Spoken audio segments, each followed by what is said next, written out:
সুপ্রিয় দর্শক, আসসালামু আলাইকুম। আমার আজকের রেসিপি বোম্বে মরিচ এবং পাট শাক দিয়ে মসুর ডাল রেসিপি। চলুন তাহলে দেখে আসি।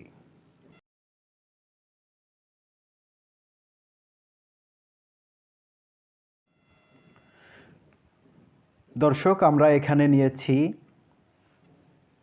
পাট শাক 1 বাটি, নিয়েছি একটি বোম্বে মরিচ এবং আরও নিয়েছি 125 গ্রাম মসুর ডাল। এগুলোকে আমরা এখন রান্না করব। আমরা কড়াইতে একটি পাতিল বসিয়েছি, এর মধ্যে দিয়ে দিচ্ছি বড় 1 বাটি পানি। পানি গরম হলে এর মধ্যে দিয়ে দিচ্ছি মসুর ডালগুলো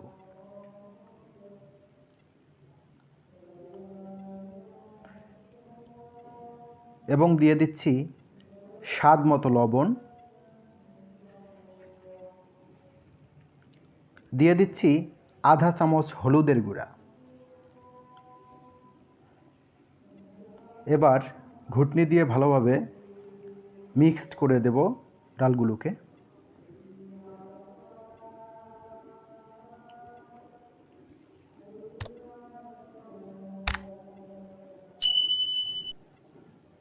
যতটুকু সম্ভব মিক্স করেছি। এ পর্যায়ে দিয়ে দিচ্ছি একটি বোম্বে মরিচ, কুচি কুচি করে রেখেছিলাম আগেই। এর মধ্যে দিয়ে দিচ্ছি পাট শাকগুলো।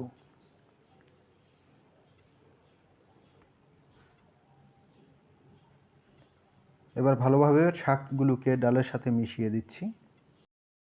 দর্শক, আজ এ পর্যন্তই। দেখা হবে নতুন কোনো ভিডিও নিয়ে।